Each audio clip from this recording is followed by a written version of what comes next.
Let's find a good old podcast. Drive through, no. Something to wrestle, no. Insight, no. Rasslin Report? What is this?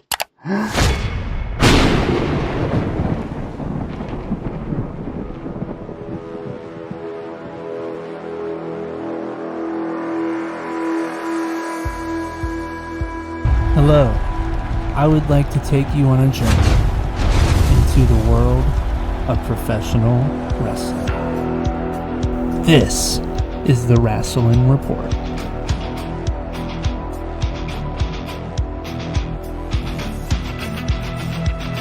Alright, hello everybody, and welcome to another episode of the Rasslin Report, where I talk nothing but my passion, and that's wrestling.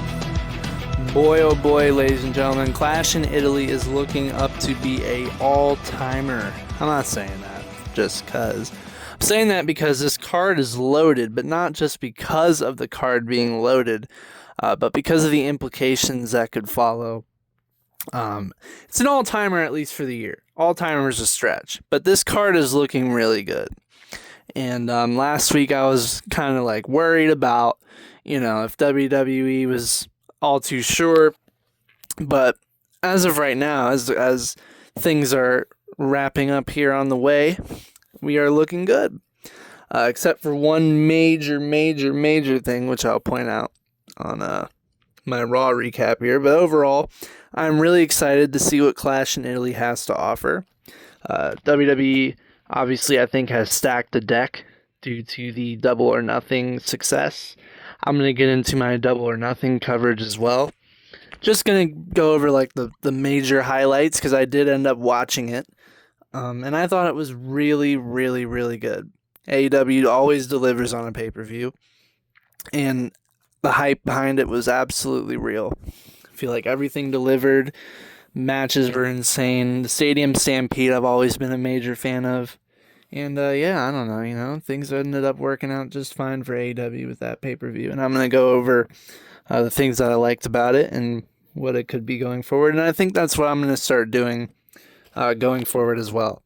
I said at the beginning in my prologue that, I was just trying to talk about WWE because it was like, the main company that I've watched. It's where I have the most knowledge in wrestling. But I want to really expand my knowledge, and I want to expand my coverage of the very thing I love, professional wrestling. And so that's what I want to do. I want to start covering AEW pay-per-views a lot more, and even like smaller promotions like MLW, closer to me in Charleston. Their new stuff is happening with Fusion. I'm going to talk about that in my news break section, but this is kind of if Triple H were here in the room, he'd tell me this is the start of a new era. But I'm just trying to expand my horizons in the world of professional wrestling, and I always want to grow. That's the point of this channel. That's the point of me doing this, is because I want to get better, and I want to just expand my knowledge and be the best pro wrestling commentator, analysis person out there. Or at least try to be, right? So, with all that mumbo jumbo out of the way, I'm going to go on ahead and get started with Monday Night Raw. And Raw kicked off in a very strong way. And it started with Paul Heyman. And we wanted to know just exactly what Obafemi was going to say after Brock Lesnar came back out of nowhere and gave him 4 F5s. So Paul Heyman's talking about how the Beast is not done with Obafemi, and this thing is going to go another match, which, I kind of jumped the gun on it last week, but, it was really a matter of when they were going to announce it. But Paul Heyman essentially announces this sequel, this rematch for Clash in Italy, and WWE's billing it as like one of the greatest rematches in wrestling history. And that's a stretch, right? Maybe in 10 years down the line, we'll look at it more fondly, depending on how they finish it. I don't think it's all that, right? But obviously, it's a sequel that I'm happy I get to see. Considering at WrestleMania, we thought for sure that Brock Lesnar was retired for good. So I am excited that we get to see another match between Brock and Oba. And I hope they get a little more time with it this time. If they are going to explore this more. Because I know Brock matches are short, and that's kind of his bread and butter. But he can put on long matches. We've seen him put on long matches before. So I'm hoping that at least with adding Brock and Oba for Clash in Italy, that it's, get some proper time. Because I think it could be really good if they got, like, a lot of time to cook. So anyway, Paul Heyman's talking, and then Obafemi comes out. He's obviously pissed off about everything that occurred. He's got the contract in hand, and he lets Paul Heyman know, hey, just tell your beast this.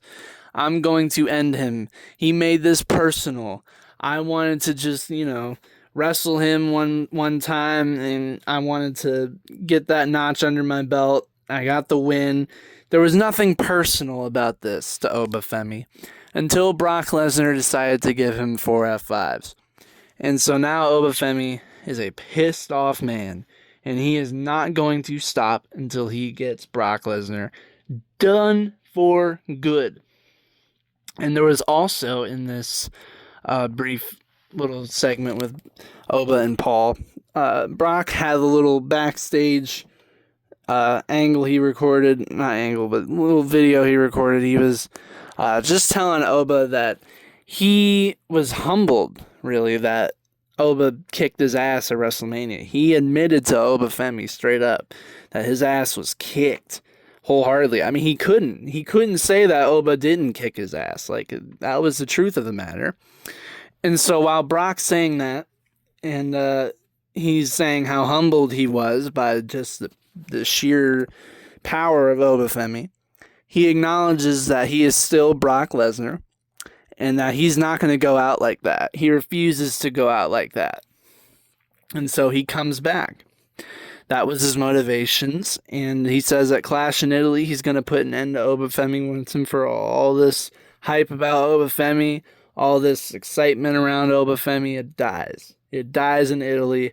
And I'm super excited to see this second match. I'm not going to lie. I'm not going to lie to you. It's only a matter of time before they throw him in the world title scenes. But, this is better than what we were doing with the Obafemi Open Challenge. So this works for me. And I'm very excited to see if there will be a third match, a trilogy, or, if they ended here. But Oba and Brock is cinema all the time. And I'm never going to be against that. So, good with me. The Vision. That has been a heavy, heavy topic amongst the wrestling community. I'm going to get into it in my news break section. But my, oh my, is this team depleted? I mean, I've said that before. I said that earlier in the year when Braun Breaker got hurt and then Bronson Reed got hurt. But now I'm going to go on ahead, and I was going to save this for my news break section, but I figure it's more appropriate for this specific segment. Logan Paul is out with an injury. He's going to be out for 6 months, and I'm looking up the exact injury because I don't know it off the top of my head. But now that means that the Vision has lost not only Bronson Reed, not only Braun Breaker, but also Logan Paul in the last 6 months. Granted, they got Braun Breaker back, but it's still the point that the Vision just feels like they've been cursed. It's a triceps injury. He tore his triceps. It just feels like the Vision's cursed, man. Like, every time it feels like the group's getting somewhere, they lose somebody and they're out again. And WWE there's been rumors I've seen that they've been talking about bringing new people in because they want the idea of the Vision to still be a thing. But it just leaves Austin Theory now on television. Austin Theory is the only member left on the Vision. Braun Breaker, I mean, I guess, right? Braun Breaker, but he's not really. Austin Theory's going on this solo mission right now. And it started with attacking Joe Hendry with a steel chair, and he's just on this mission to take out everyone else who took out Logan Paul. And it makes me wonder, A, if Logan's injury is real, or if B, WWE's trying to invest all they got in Austin Theory because that's who's left. And truth be told, man, like, Austin Theory's got a shit ton of potential. I've always said that about the guy. They call him the pressure and the vision. Well, all the pressure's on him now, because, I mean, Braun Breaker, you already know where his trajectory is going to go, you know what I mean? Like, once he's done with the vision, it's world title city for him. You know, he's going to be in main events for a long time. So it's a question of, do we take this moment to try and elevate Austin Theory? Bronson Reed is looking great, so I'm thinking it's a matter of time before Bronson Reed comes back. So it's not like they're in complete disarray. But it's getting to a point where it's like, I can't remember last time I've seen them in full form. You know what I mean? There's usually just been one guy missing for a majority of this year. So it's just, it's you know, I don't know. That's where I'm kind of scared about it. But the point I was kind of making with the Austin Theory angle is that on the Raw episode that night, he took out one member of the Street Profits, Angelo Dawkins, with a concerto kind of deal on the stage. And so now that kind of puts Montez Ford and Seth Rollins together to go after the Vision and the tag team titles. I don't know who Austin Theory's tag teaming with other than Braun Breaker, so I guess eventually we'll get Seth Rollins and Montez Ford versus Austin Theory and Braun Breaker for the tag team titles. And I don't know. Again, I guess this is kind of setting up for Seth Rollins and Montez Ford's relationship growing, but I don't know if this is setting up for Montez Ford splitting up on his own one time. I don't know. But now that we got Seth Rollins and Montez Ford together, it's really interesting to see where that dynamic is going to take them. Because Seth's angle throughout all of Raw recently for the last few weeks is that he's just trying to like rekindle with everybody that he's hurt over the last year. And, you know, it's obvious that no one trusts him right now. And I don't know if that trust comes back or if, you know, I don't know. So it's interesting stuff. It's interesting stuff to see Seth and Montez's relationship kind of evolve week by week to see kind of where they are. Because they do have history that goes deep. So I'm excited to see where that goes. And then we get to our main segment, our most important segment. We get to Roman Reigns and Jacob Fatu in the Tribal Combat. So this was the last kind of confrontation between these two warriors. And they just talking about how they're going to dog walk each other. They're going to domesticate each other. You know, they're going to just absolutely destroy one another, which I can imagine will happen. But the stakes, I think, are what really sold this promo, what really sold the segment, and what my mind is what sells the match. If Jacob Fatu loses, he is not only forced to acknowledge Roman Reigns as his tribal chief, but he is also forced to work under Roman Reigns. And here's what happens if Jacob wins. If Jacob wins, then he's the new tribal chief. And Roman Reigns must acknowledge Jacob Fatu, the Samoan werewolf, as the new tribal chief. The stakes for this match, on paper, couldn't be higher. We could have a new tribal chief by the end of the night. We could have a new bloodline by the end of the night. The bottom line is that no matter who wins on Sunday, the World Heavyweight Championship scene, I think, is going to change drastically. Now, I've heard what other people are saying online, too, about how Roman Reigns is kind of secretly forming his own bloodline again. But this time it's different, right? And I can agree. He's already got the Usos, right? And if Jacob Fatu loses and he's forced to acknowledge him and forced to be part of the group, then yeah, man. Like, we got a new bloodline. Now, I've also heard rumblings about The Rock being involved in this, and I doubt it. But you never know. The Rock hasn't been involved in anything in over a year. And I don't want him involved in anything unless he's actually going to be involved in it. You know what I mean? He was a part of the John Cena heel turn, and he never was a part of the John Cena heel turn once it happened. So I'm all for Rock being in storylines as long as he's actually involved in the storylines. Because when he is, he cooks.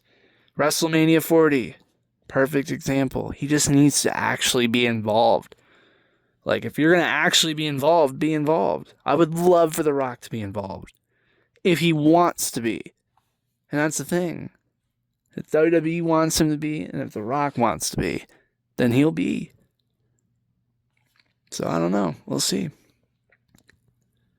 But anyway, this is going to be a really good match. I imagine it's going to be a really good match with significant consequences going forward. Maybe possibly in the SummerSlam. I don't know. But this looks really good. This looks really promising. And solid way to end off Raw for sure. No Tongan death grips. None of that over-the-top stuff. Just them finalizing their fight. So, I'm all for it. And with that being said, I'll go on ahead and move into Friday night's SmackDown.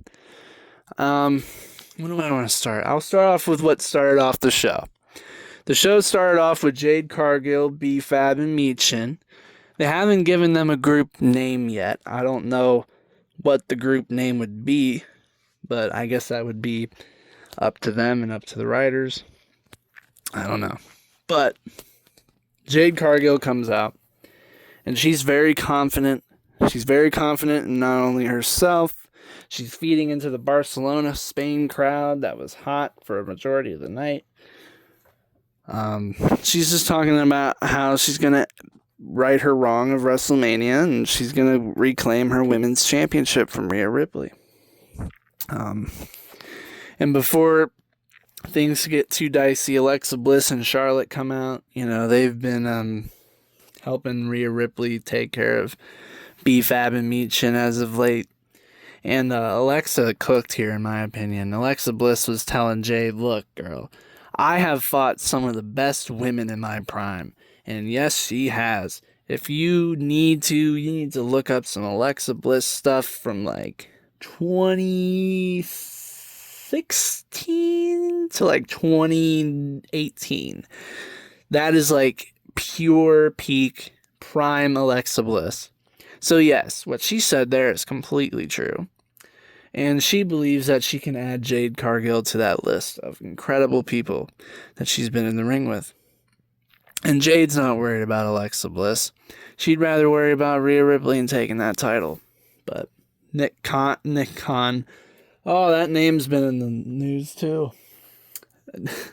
Nick Aldis comes out, and he sets up a match between Alexa Bliss and Jade Cargill.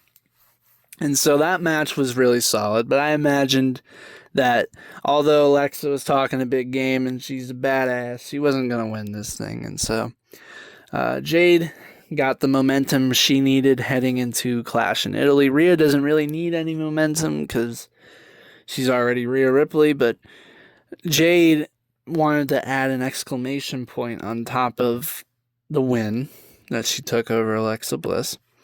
And she hit her second Jaded onto a steel chair and laid Alexa Bliss out. And so Charlotte and Rhea were obviously very pissed by this, and Rhea's ready to square up right now. And so this thing's gonna maybe blow off in Italy, or maybe it'll continue. I don't know. But ultimately, Rhea and Jade 2 sounds cool to me. I mean, you know, I don't think Rhea's losing the title past Italy.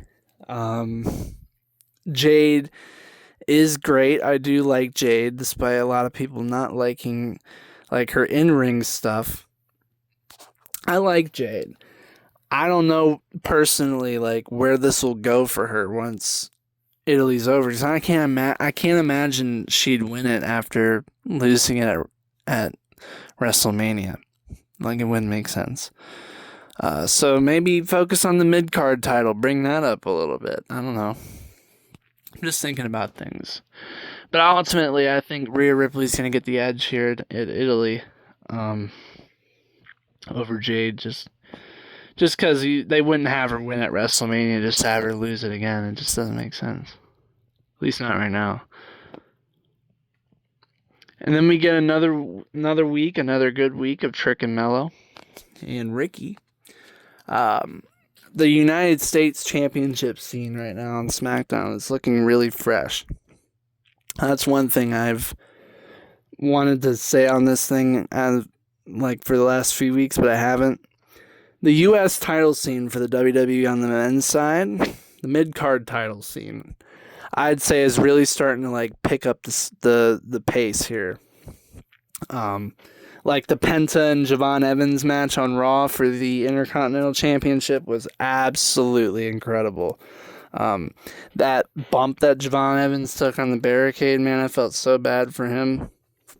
But that great match on Raw, and then the Trick and Mello stuff on SmackDown, and WWE is starting, I believe, to put attention onto their mid-card scene. So that's exactly why I want Jade, maybe post-Italy, to start mixing it up with the mid-card scene. Not that diminishes her, but it just gives her something that'll expand on her character. So, overall, I'm really happy to see that WWE's starting to pique interest in Trick and Mello, and they're starting to kind of work together to eliminate the problem that's Ricky Saints every week.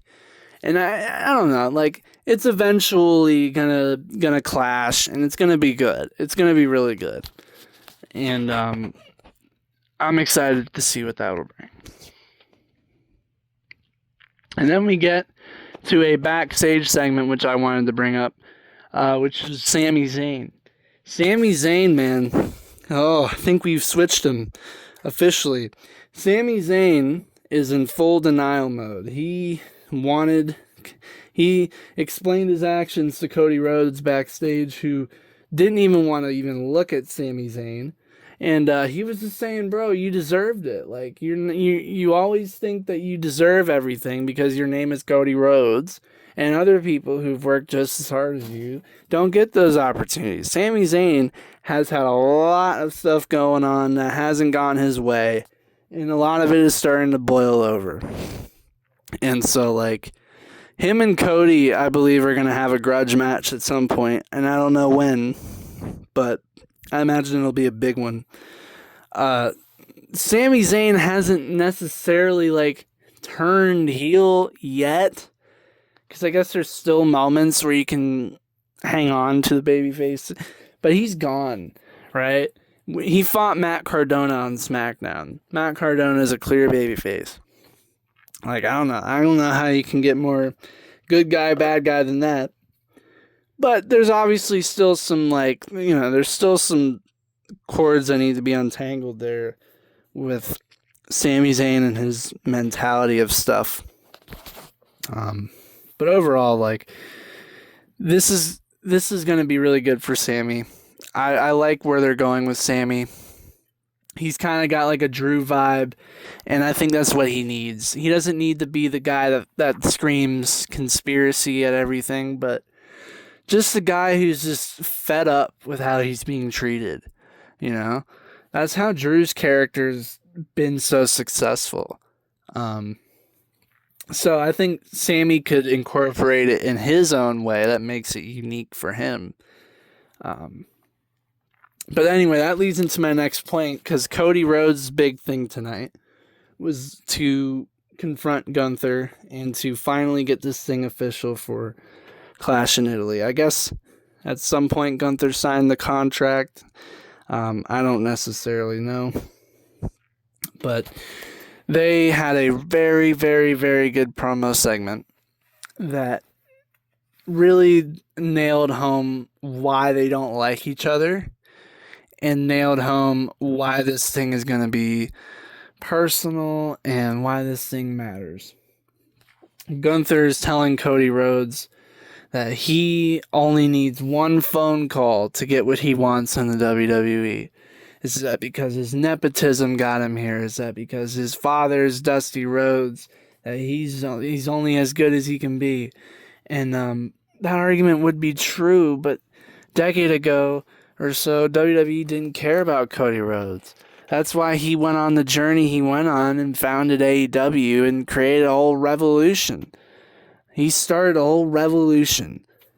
This man changed the business, whether you like to admit it or not, whether anyone likes to admit it or not. John Cena didn't do all that. Stone Cold didn't do all that.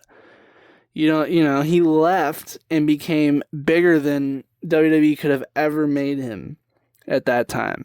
There was nothing WWE saw in him, regardless of his last name. You would think that maybe they would have the next, in their son or daughter, but that's not always how it works. Not everyone's Charlotte Flair, man. Charlotte Flair is not only great in the ring, but she's got Ric Flair's heritage. I mean, she's the total package. You can't get too many total packages. So the point is, Cody Rhodes changed the business with how he left and came back. So Gunther is just probably jealous of all that. But Cody Rhodes kind of goes Homelander on him and is like, look, dude, no one's denying that you aren't great yourself.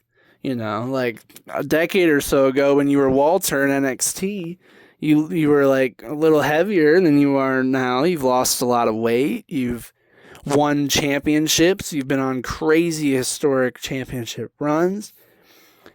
But you can never be Cody Rhodes. You can never be the guy. You can never be the man. You can never be the face on every poster. You can't be the guy that kids all want to meet. You can't be the guy that all the kids want to be. You're not that guy. And you only wish you were. So I feel like there's definitely levels of jealousy on Gunther's end. But there's a level of arrogance on Cody's end.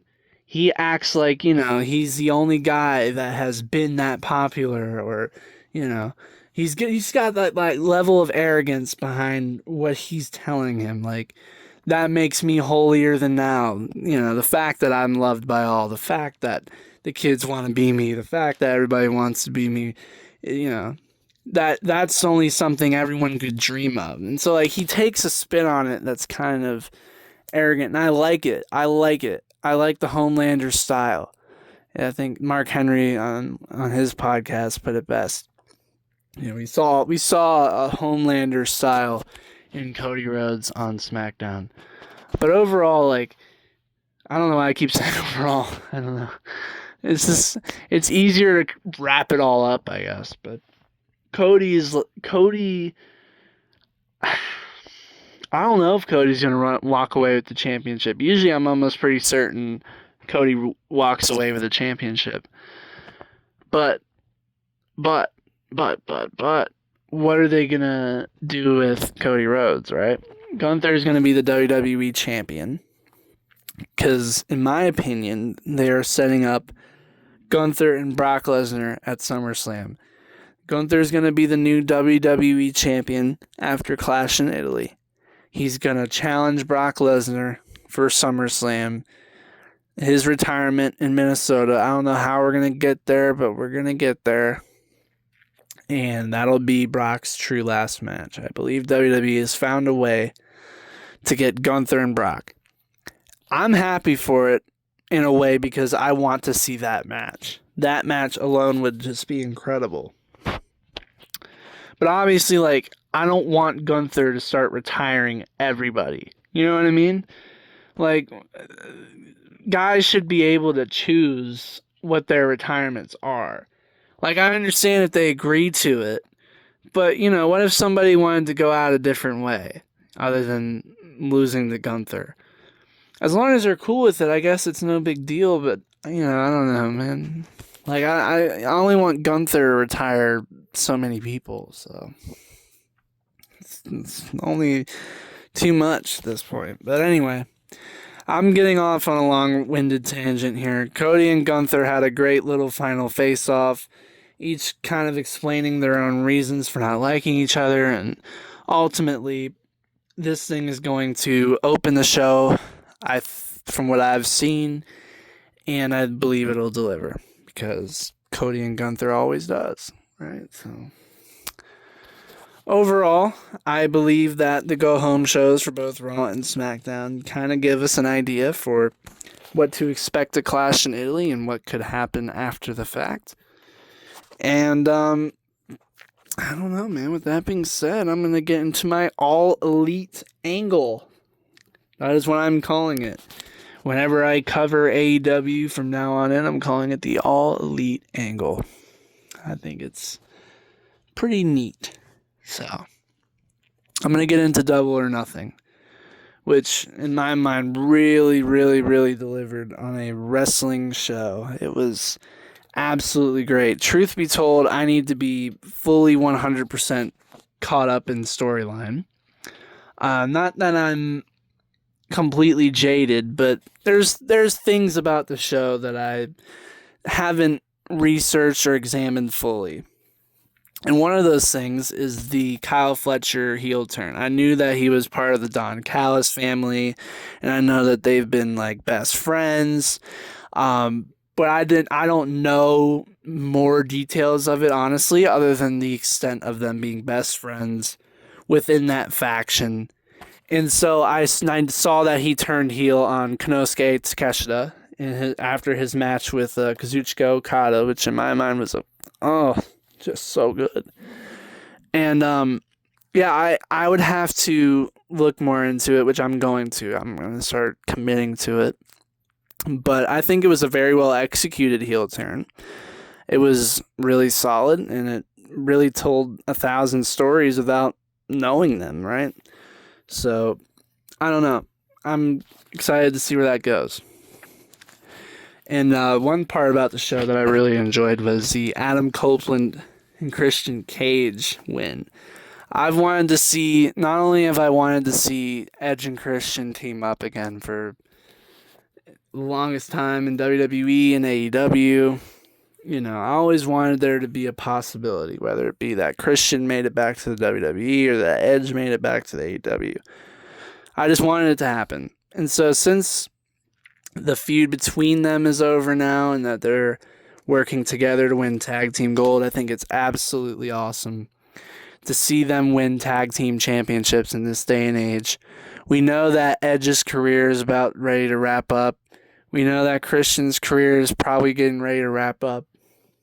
So I think it's really nice that we got to see them win the tag team championships over FTR. It has been a very personal rivalry between teams. Like they gave Beth Phoenix a concerto, FTR did. So there's been a lot of that I've got some knowledge about, but it was really good to see those two win tag team championships again. So that's another thing I wanted to point out here. And then the main event of the pay-per-view, MJF defeated Darby Allin for the AEW World Championship in an outcome I think almost most wrestling fans wanted. And truth be told, I never looked into Darby Allin's reign too much. But the rivalry history with MJF and Darby Allin is really good.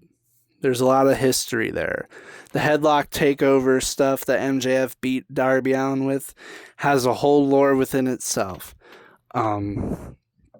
It's a really good showcase of Darby Allin's crazy ass offense, because some of the stuff that he does is just so reckless. And I think that's part of the reason why I've always been kind of on AEW, because I feel like they do too much stuff that worries me about physical health, mental health.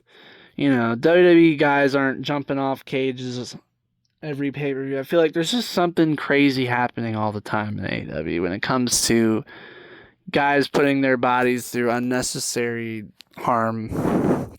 But I'm willing to look over that if the wrestlers enjoy it and if it's something they love to do. But ultimately, I think the right guy won the title. MJF is, in my opinion, the best guy on AEW's roster. He's a perfect heel. He's got everything it takes to be anywhere at any time, to be the face of anything. MJF is your guy.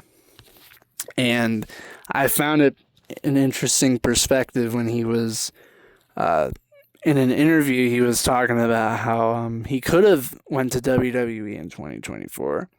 And I think that was what a lot of people were expecting, when he was talking about like the bidding war of 2024. But ultimately, he knows that he's becoming a face of AEW. He knows that by re-signing, he has now become the guy. He is the guy. And it's hard to give up that position for a gamble in WWE that you don't know. Because WWE, man, they're going to push who they want to push. So you can be as talented as MJF, but WWE's always been the way they are about that. So I don't know. I'm glad MJF has found his niche, because I'm glad MJF exists. Without AEW, MJF wouldn't exist. And without MJF, AEW wouldn't exist, quite frankly. I don't know what AEW would do without MJF, considering they've lost Cody and CM Punk, and, I don't know. I'm glad he's still there, and I'm glad that the creative is starting to shift. I'm glad more stories are starting to be told, because that's half the reason why I'm wanting to start covering AEW again, because I feel like things are finally starting to kick up on their end, where WWE is definitely lagging. And so, I'm excited about this pay-per-view coming up with Clash in Italy, but, Raw and SmackDown, aside from a few things, aren't, so I don't know. Anyway, long tangent over. I'm so happy to see MJF be a champion. And I'm excited to see what comes next down the line for the AEWs. All right, with that being said, ladies and gentlemen, I will go on ahead and get into the very, very interesting news break. Ooh, it's the Rasslin Report news break time, yeah! All right, where do I want to start? I think I want to start with the new era of MLW. There's going to be a new episode of a new season of MLW Fusion tonight at 6 o'clock. I'm probably going to cover it. I don't know. I'll probably throw its own section in. Still kind of thinking about how I'm going to want to start incorporating these smaller promotions, but I'm going to figure it out. Anyway, it's going to be a really stacked card. Karrion Kross is like the face of MLW right now, and I love me some Karrion Kross. So it's interested me for a while. It's in Charleston. It's a local promotion for me, and I want to give it a shot. So the news break, first segment on it, check out MLW Fusion. You never know what you'll see on the indies. Indie wrestling is a completely different format than what you would see on a WWE show or what you would see on even an AEW show. So I'm going to check it out, and maybe if you want to try something new, I'd recommend trying that too. Mick Foley is all elite. Yes. That was one thing I wanted to leave out of my AEW angle, because I wanted to talk about on the news break section, because I figured it was more news than anything. This was after his very controversial kind of exit from WWE after a certain political belief. But, I'm excited to see that Mick Foley is all elite, and I think it really fits his style more. Mick Foley is hardcore wrestling personified. AEW loves hardcore wrestling. Ultimately, I think Mick Foley fits perfectly into that realm. And so I'm excited to see what he'll do for AEW in terms of commentary, in terms of maybe even a backstage segment or a few. Maybe even reunite with Jon Moxley because they had a little thing in WWE too. The possibilities are endless of Mick Foley being in AEW. So I'm excited. I'm excited to see what he'll do because I think I think Mick Foley could really be a valuable asset for AEW. So that's really good. It's really good to me. We have another injury on the injury bug list, and it comes out of Sol Ruca. Yes, apparently she suffered a leg injury during her Saturday night main event match against Becky Lynch last weekend. It happened after an awkward landing when she was trying to attempt her move, the Soul Snatcher, and the match stopped via referee stoppage. And that's kind of up in the air, man. And I'll get into another injury that happened other than Logan Paul and Sol Ruca. But I don't know what this means. It's really sad because she's just gotten started. She just got into the main roster. And I'm sure she was excited to get in there and mix it up. And I think she was supposed to be going to Clash in Italy. I don't really even know the extent of the injury. I don't know if she's going to brace it up or if it's even happening anymore. I don't really know. I mean, she's still booked for the card, but I've heard for the last week that she's been hurt. So, I mean, I don't know. This whole card could be in limbo based off this next story that I have. And that revolves around Jacob Fatu. Yes, apparently Jacob Fatu also got injured. This is at a house show. This occurred at a house show, and WWE has started to bring back house shows. And so he apparently was seen limping in the backstage area after a Friday night house show. And, or no, was it a dark match? I don't know, based off of this article that I'm reading. Anyway, WWE's apparently concerned that Jacob Fatu won't be able to work this match with Roman Reigns quite literally tomorrow. So I don't know what WWE would do if they had to pivot and if they had to bring in someone else to face Roman Reigns at this point. I don't know. That's your potential main event for the entire show because you've already announced that Cody and Gunther is going to start the show. So that is scary. And I can only hope that Jacob Fatu's okay because, man, we don't need to have that happen. That would be so tragic. This whole show would be different. I'd be coming to you tomorrow or Monday with a whole different perspective on this show, man. So I can only hope that Sol Ruca is okay. I can only hope that Jacob Fatu is okay. They're both still booked on the card. So, I mean, I'm just going to keep my fingers crossed for him, right? That's all I can do. And then we get to our last story, and we have yet another addition onto the wrestling mugshot list. I didn't think I'd have to do this again so soon. But former WWE superstar Curtis Axel, a.k.a. Kurt Hennig, has been arrested on DUI charges. And this apparently happened in a McDonald's drive-thru. He apparently had an open bottle of booze in the car. He was refusing to submit chemical tests. He was obstructing legal processes. Apparently he was giving the people in McDonald's grief, which is why this whole thing even happened. The last situation with Kaiser being arrested over punching a guy and beating the shit out of a guy in an elevator was at least justified for Kaiser.